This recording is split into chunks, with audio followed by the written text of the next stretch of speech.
नमस्कार मित्रांनो, मी वर्षा. मी 21 वर्षाची आहे. माझं लग्न होऊन 1 वर्ष झालं होतं आणि लग्नाच्या 1 वर्षाच्या आतच आमचा डिव्होर्स झाला. मी आता पुण्यात एकटी राहत होते.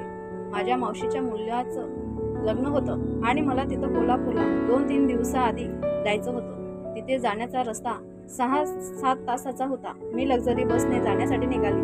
मला सिंगलचा सोफा बुक करायचा होता, पण एकही बॉक्स रिकामा नव्हता, म्हणून मला डबलचा सोफ्यामध्ये बुक करावं लागलं. मी घरून 10 वाजेला निघाले आणि तिथे लक्झरी थांबते तिथे मी गेले आणि माझी लक्झरी बस येऊन गेली होती. मी बसमध्ये चढली आणि माझ्या सोफ्या बॉक्स जवळ जाऊन पोहोचले. माझ्यासमोर एक सिंगल सोफा होता. तिथे एक 40-45 वर्षाचा माणूस होता. त्याला बघून थोडी मनात भीती वाटली. मी सोफ्यामध्ये गेले आणि 5-10 मिनिटांनी तिथे अजून एक लेडीज आली. ती पण माझ्याच वयाची होती. ती खूप बोलकी आणि चंचल वाटली, पण मला काय, रात्र काढायची होती. रात्रीच्या 10:30ला बस तिथून निघाली.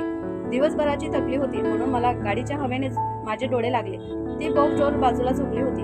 बस चालू झाल्यानंतर गाडीतले सगळे लाईट बंद झाले. मी गाढ झोपेत होती. त्या बाईने मला उठवलं आणि बोलू लागले, ताई वॉशरूमला जायचं आहे का? गाडी हॉटेलवर थांबली आहे. मी तशीच पर्स घेऊन खाली उतरले. गाडीच्या आजूबाजूला खूप गाड्या उभ्या होत्या. मी वॉशरूमला गेली. तिथून आल्यावर मी एक कप चहाचा ऑर्डर दिला आणि एका टेबलावर जाऊन बसली. माझी नजर अचानक माझ्यासोबत असणारी बाईवर गेली. ती एका माणसाशी हसून बोलत होती.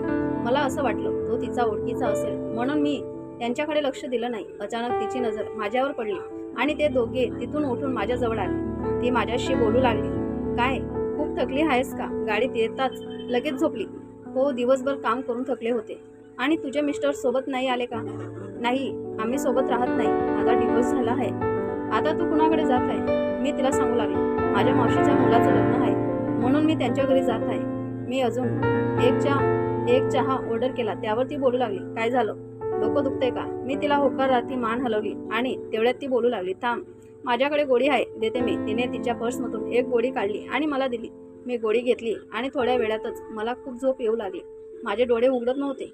ती बाजूच्या माणसाशी बोलू लागली, झालं काम, तुम्ही हॉटेल मालकाशी बोलून घ्या.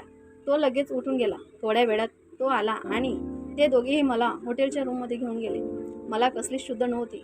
तिथे 2 बेड होते. एका बेडवर मला टाकलं आणि दुसऱ्या बेडवर ते दोघी होते. 1-2 तासानंतर माझ्या कानावर एक विचित्र आवाज येऊ लागला. तो आवाज 2 जणांचा होता. मी हळूच डोळे उघडून बघितलं, बाजूला बघितलं आणि माझी झोपच उडाली. मी उठून बसले आणि बोलू लागले, मी कुठे आहे आणि तुम्ही हे सगळं काय करत आहे? तेवढ्यात ती बाई बोलू लागली, तू बघ, तुलाही मजा येईल. मी जोराने बोलू लागले. तेवढ्यात त्या बाईने माझं तोंडावर हात ठेवला आणि त्या माणसाने मला मोबाईल दाखवला. तो मोबाईल बघून माझं तोंडच बंद झालं. त्याने माझ्यासोबत जे काही केलं होतं ते त्या मोबाईलमध्ये होतं. तो बोलू लागला, जास्त आरडाओरडा करू नको, नाहीतर तुझा व्हिडिओ तुझ्या घरच्यांपर्यंत पोहोचेल आणि एकदा तू तुझी चादर ओढून बघून घे. मी चादर बाजूला केले तर माझ्यावरती एकही कपडा नव्हता. मी एकदम शांत झाले आणि मग ते दोघेही परत त्यांचं काम करू लागले. मी डोळे बंद करून घेतले, पण त्यांचा दोघांचा आवाज कानावर येत होता. त्या बाईच्या अंगात खूप मस्ती होती. ती त्या माणसाला खूप खुश करण्याचा प्रयत्न करत होती आणि ती जेवढी त्याला खुश करत होती तेवढे तो तिला तिच्यावर पैसे उडत होता. माझ्याकडून हे सगळं सहन होत नव्हतं. त्याने ती बाईला बाजूला केलं आणि तो माझ्याजवळ आला आणि बोलू लागला, जेव्हा मी काम केलं तेव्हा तू झोपली होती. आता मला तुझ्या सोबत मजा करायची आहे. मी त्याला नकार देऊ लागले. तेवढ्यात त्याने माझ्या पायावर हात ठेवला आणि बोलू लागला, प्रेमाने देशील तर चांगली गोष्ट आहे, नाहीतर मी असं पण काम करू शकेन. तेवढ्यात ती बाई माझ्याजवळ आली. माझ्या डोक्यावर तिने हात ठेवला आणि बोलू लागली, मुकाटाने काम कर. मला तुझे पैसे दिले गेले आहेत आणि तुला जेवढे पैसे हवे असतील तेवढे तुला मिळते, तर गुपचूप काम कर. मला माहिती होतं की इथं माझ्याकडून काहीच होणार नव्हतं. मी त्याला काम करू दिले. मला हे सगळं करायचं नव्हतं, पण काय करू, माझ्याकडे काही ऑप्शन नव्हतं. त्याने त्याचं काम केलं आणि माझ्या बाजूला झोपला. तीही आता थकली होती आणि ती बेडवर जाऊन झोपली, पण माझी पूर्ण झोप उडाली होती. पहाटे दोघीही 5 वाजेच्या सुमाराला उठले होते आणि त्यांनी सगळं आवरून ते दोघेही बाहेर निघाले आणि मला रूममध्येच आत बंद केलं. बाहेरून दरवाजा लावला आणि काउंटरवर जाऊन त्यांनी रूमचा दरवाजा अर्धा तासाने उघडायला सांगितलं. मी आत रडत बसले होते. मला काही समजत नव्हतं. तेवढ्यात अर्धा तासात रूमचा दरवाजा उघडवला.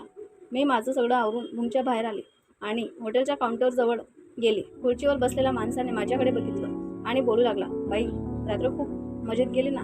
मी त्याच्याकडे रागाने बघू लागले. तेवढ्यात तो बोलू लागला, ही गोष्ट बाहेर कुणाला सांगू नका, नाहीतर व्हिडिओ आमच्याजवळ पण येतील.